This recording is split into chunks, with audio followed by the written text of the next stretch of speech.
So finally revealing the business model that I do. Now, I'm not gonna actually tell you what it is I actually do. I think you guys can really figure that out if you do your own homework. And I'm trying not to do that because I don't want you guys to think that I'm trying to give you shiny object syndrome and just tell you, yes, pick the thing that I am doing, because that's not really the point of this video. The point of this video is for you guys to actually understand the vehicle that you can pick now. Because look, I always say I am not a fucking genius. I am not a genius. You can do it too. And obviously you need to think about what is the vehicle, why is it this vehicle, why is it this business model, and that is why I'm going to do it and get to my goals, right? If you really just want to pick yourself up and really just elevate your life, and you're going to have to do something business wise, you're going to have to pick something that challenges you every day so that you can build the character to live that sort of life, and accordingly pick the business. And then in that business, what are the key things you're really looking at, right? If your main goal is really to understand how business works, think about your business model that way. If your main goal is really just to make a lot of money, think about your business model that way. A lot of you guys probably it's just because you want to make a lot of money, and then yes, all the other things that come on the side that I always talk about are always there, added benefits. But yeah, how to pick your business model. So I really like presenting my screen and showing you guys shit, because now I have got code, just fucking run it in Google Slides, make me a nice presentation, and boom, it's ready. So you can do this shit now, that don't have to spend so much time, and I can just do it. So again, I'm just gonna film my screen and show you guys, share my screen, show you this Google slide, and then pretty much start this video. So yeah, okay. How to pick your business model.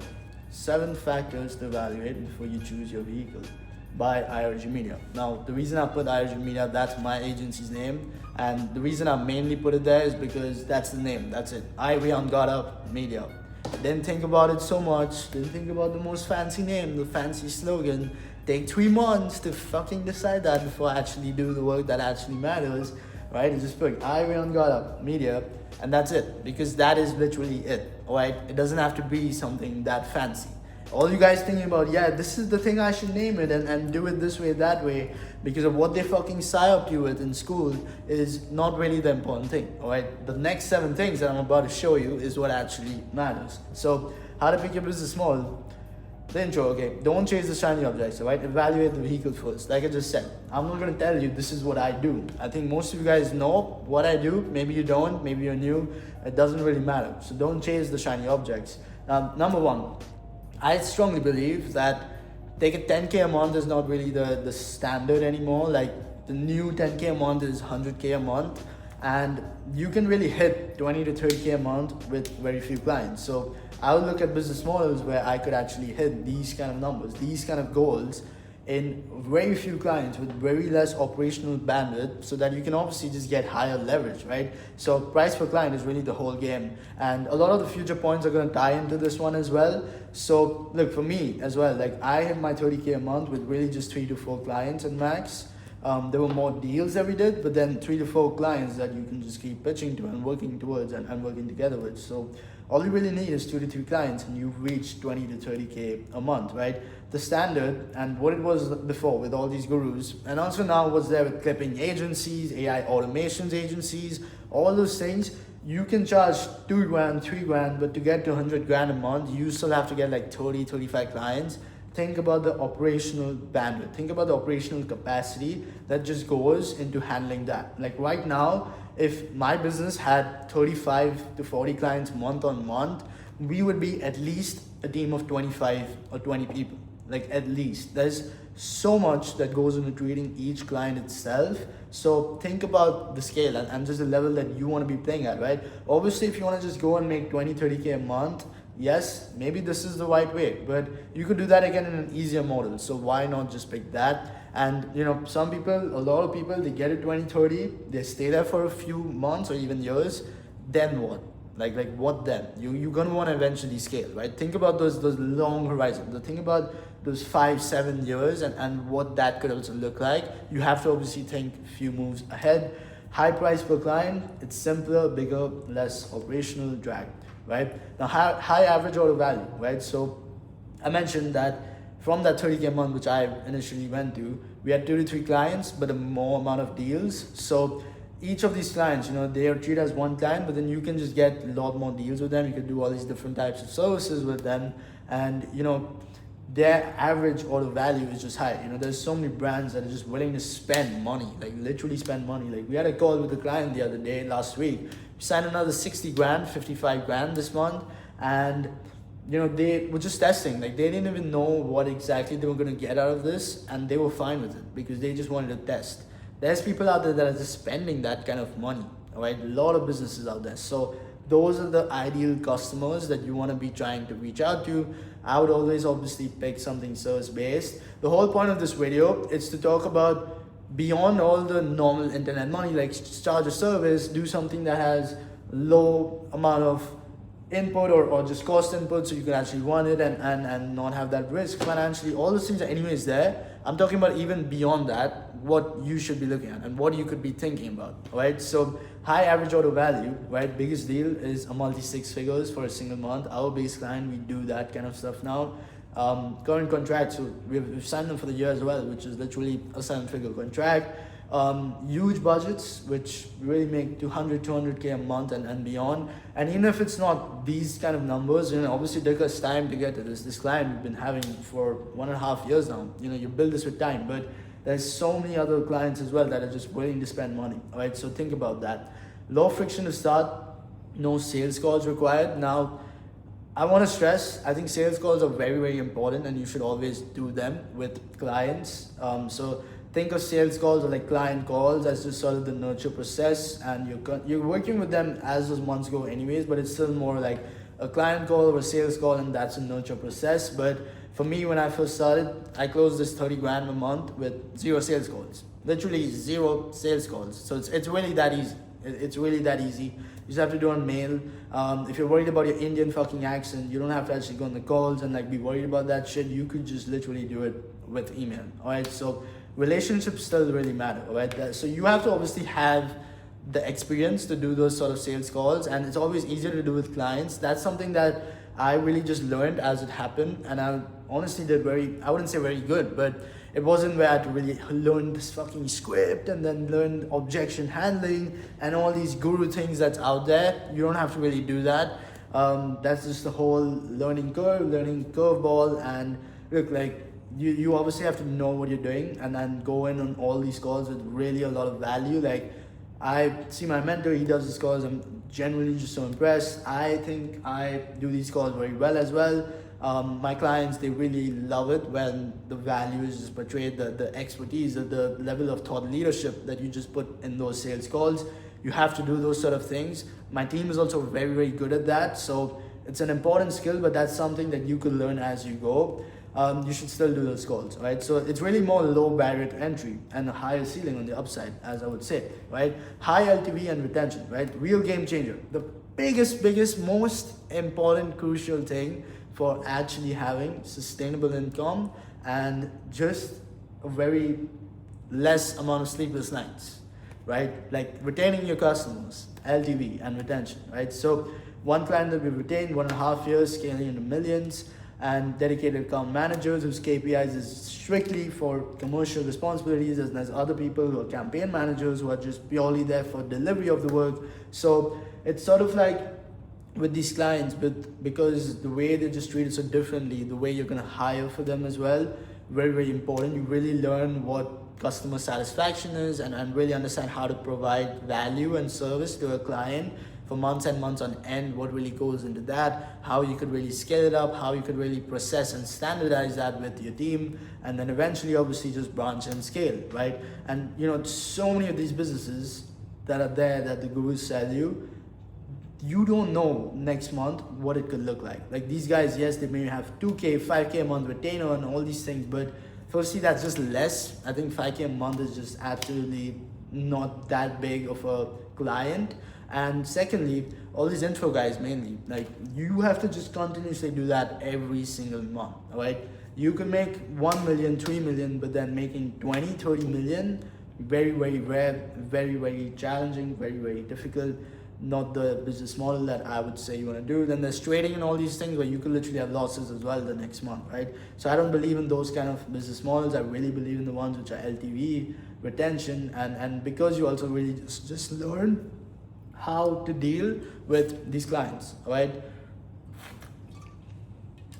So it's sort of a self-contained growth engine, because like right now as well, we've been growing our business and it's really just been through existing clients. So a lot of the existing revenue is from them, and that's because it's sort of its own growth engine inside of your business. It ties into point two about the account managers, the campaign managers, all these people you're going to have inside your business who are solely providing their work and their service for these sort of accounts with these targets and commercial ideas of selling, upselling, cross-selling, growing.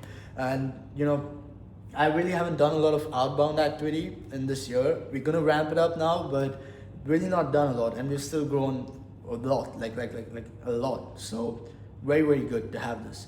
Now, number 5, you sell to large, sophisticated companies. Enterprise, value-based selling, where you actually learn. All these guys who are giving you the sales scripts, the guru ideology, the objection handling, dude, like I was having a call with one of these guys who did the same thing to me, and I got so pissed. I got so annoyed. I was like, dude, I'm still a fucking human being. Like, stop treating me like I am a robot. Like, I'm not a fucking robot. Just stop. Like, I told you I'm gonna think about it.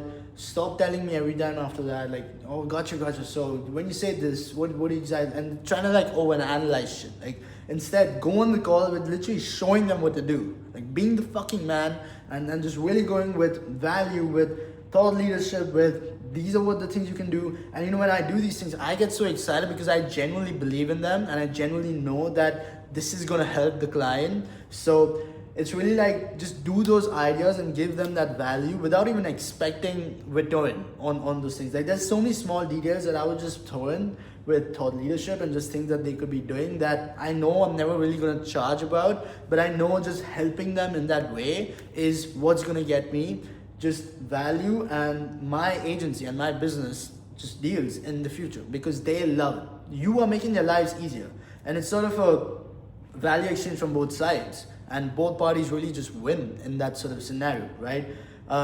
Clients are like literally 50 to 100 person household brands. Some of them are literally worth billions of dollars.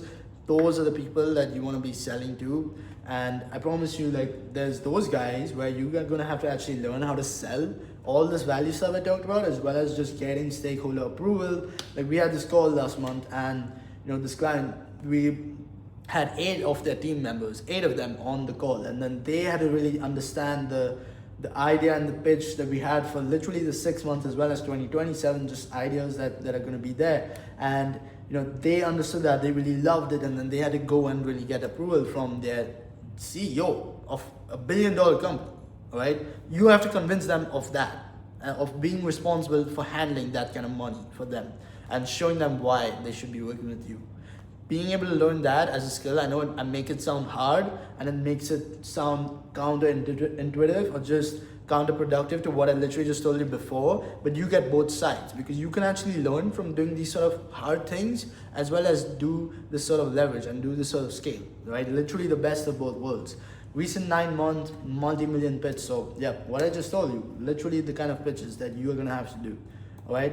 So next one, you learn to run a real business. Part of just what I told you before, because you are helping real businesses, and strong margins really force real company building, right? Like really thinking about delayed gratification, really thinking about how am I gonna think about this company? Why am I just taking more risk and putting back more money in this business, and just really being the guy who's taking more risk? Like, that's literally the definition of being an entrepreneur, right? Taking risk. So you actually can take more risks. You're gonna have to hire a lot of talented people. You're gonna have to really look at your numbers. You're gonna have to be like, well, I got 30% margins. Well done. That's a good month, a good year. And all these other info guys or whatever else is there, right? 95% margins, all those things, like, yes, but that's not a real business, right? Like, you don't have a nice structured engine or just a structured entity where you're actually just maximizing the value of that name and that brand and that image and that company that you have built, right? That is literally real business, right? You can make 20, 30K a month, 40K a month. You could teach other people how to make content and be their personal brand and their fitness coaching and whatever, but that's not really real business, right? That's not really, look, there's some really good money on that because yes, those are also very scalable towards $1 million a month and whatnot, but you will truly never learn how it works in actual corporate life and actual CEO stakeholder and just how the chain of command would really work in those type of businesses. And just the businesses that are really legit and that eventually 10, 20 years down the line, you are maybe going to want to run, right? You are probably going to want to have a nice 9-figure, 10-figure idea or move that you're going to want to make. It's only done with real business, all right? Like you're not scaling that with a fucking info, all right? You're not going to be a billionaire with info products, right? So you're really reinvesting the money into marketing, sales, talent, not just income. Personal brand and course income is not real business. You actually understand how businesses are valued and how enterprise works. Like why is Nvidia $3 trillion at value when they have just like 30 billion in revenue, whatever those numbers are. Like I don't even think it's that high. But obviously those tech companies, it's a different game of understanding the enterprise value. That's not something I know because I don't run a tech company, but I know at least when it comes to the businesses that I'm doing, what does it actually, like what is actually enterprise value? Like what does it actually mean to have valuation, right? And then just a bonus for all you guys, you just earn in a strong foreign currency. Like literally last year I made 10% without doing anything. Didn't invest my money. All you guys flexing, yeah, I got 12% returns with my investments this year. Yeah, the markets went up, bro. I did that without doing anything. Like just because of understanding that this is leverage. Like why the hell would I charge to Indian businesses? Like I don't care if you are Amazon India or whatever it is. Like I'll just do Amazon US instead. I'll do Amazon UK instead. I'll do Amazon Europe instead. Australia instead. Like do those clients. Like why not? You can do it now. Like I'm living in Dubai and I'm doing this, all right? You could do that. Like why the hell would I do rupees? I would never ever do rupees. And look, that's just scale. Like that, like even your employees, you will be able to give them the opportunity to earn some really good money because even though they're living in India, your business is about the foreign markets. And you also learn from these markets that you will just take into India. Like for example, Zepto dude. He's not a genius who came up with the best idea. He literally saw what's happening in Dubai, saw what these guys are doing, he just took it there and boom, like literally $1 billion. Now respect to do that, pull it off. Obviously that's a whole different thing, but all these countries, dude, like all you have to really do is just see what they are doing and then just see, okay, on a basic level and just some level of research where you don't spend 6 fucking months on understanding, can this work in this country? Okay, yeah, it is. I'm gonna do it. And then boom, you have your 9-figure move, literally. Like literally 9-10-figure move right there and then. Alright, so Western markets are just always ahead. You learn it then and you could just bring it back. Literally just bring it back. And that's pretty much it, right? Score the vehicle on all 7. Now I don't want to restrict how you are gonna pick your business model based on just these 7. These are just mainly strengths of my business model and why I am saying you could score it on these 7 things. These are 7 things that you want to ideally have inside of your business. You don't need all of them. You don't need only a few of them. It really depends business to business, all right? Like you're going to have to come to me with the business you really want to do and blah, blah, blah. And then we can have a talk and then really think, okay, like does it make sense? But these are the scorings that you should do on all these 7. The small, it wins on all 7. It's a high ticket agency serving large Western brands. And yeah, this is the video. So please, please, please think about your vehicle. Think about the guy you're going to buy a course from before you actually do it. Think about that business model, understand it, do whatever research you want to do. Don't spend 6 months on that shit and don't spend 3 months on your business name and all that stuff. Just do it. Understand this is okay. This is a vehicle. This is where I want to get to and then go for it. All right. One more thing is my start as well. It was really like 10, 20, 30K a month. I didn't think 10 moves ahead of, okay, 7 years down the line, 5 years down the line.